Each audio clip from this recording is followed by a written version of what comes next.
एक बार फिर मध्य प्रदेश सरकार की हमारी कैबिनेट राज्य की राजधानी के बजाय अतीत में आज़ादी के बाद 1947 से लेकर के बाद में मध्य प्रदेश के गठन के बाद 1967 तक जहां हमारी विधानसभा का सत्र हुआ करता था, आधी गर्मी के दिन की राजधानी हुआ करती थी, ऐसे ही पचमढ़ी पर हम एक बार कैबिनेट करने के लिए पुनः जा रहे हैं। अगर हम इतिहास पढ़ते हैं तो दिखाई देता है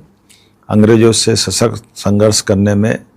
सशस्त्र संघर्ष में जिस प्रकार से आदिवासी अंचल ने अपने जान की बाजी लगा करके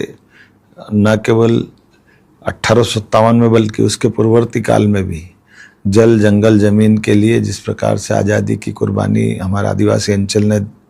दी है, उसको समाज के सामने लाने के लिए, गौरवशाली पक्ष को लाने के लिए हमारी सरकार हमारे सभी क्षेत्रों में सदैव हमारे आदिवासी भाई बहन,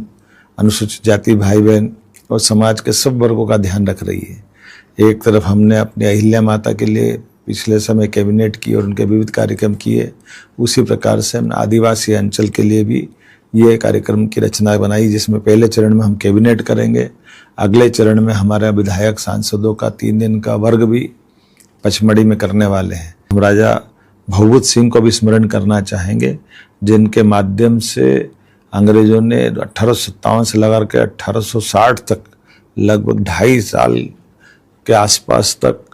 न केवल वो अंग्रेजों को छक्के छुड़ाते रहे, बल्कि उनको पकड़वाने के लिए मद्रास इन्फेंट्री बुलाना पड़ी और जीते जी शिवाजी महाराज की एक तरह से छाया उनमें दिखाई देती थी। जब वो छापामार युद्ध में भी उतने ही पारंगत थे,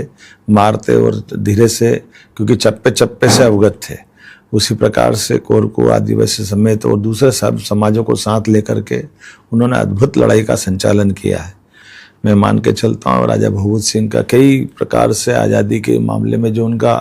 बलिदान है उसको स्मरण करते हुए हमारी कैबिनेट करने वाले हैं। आने वाले समय में सरकार जब सब क्षेत्रों के लिए साधन जुटा रही, संसाधन जुटा रही, रोजगार के अवसर दे रही है, तो नर्मदापुरम तो हमारा ये सबसे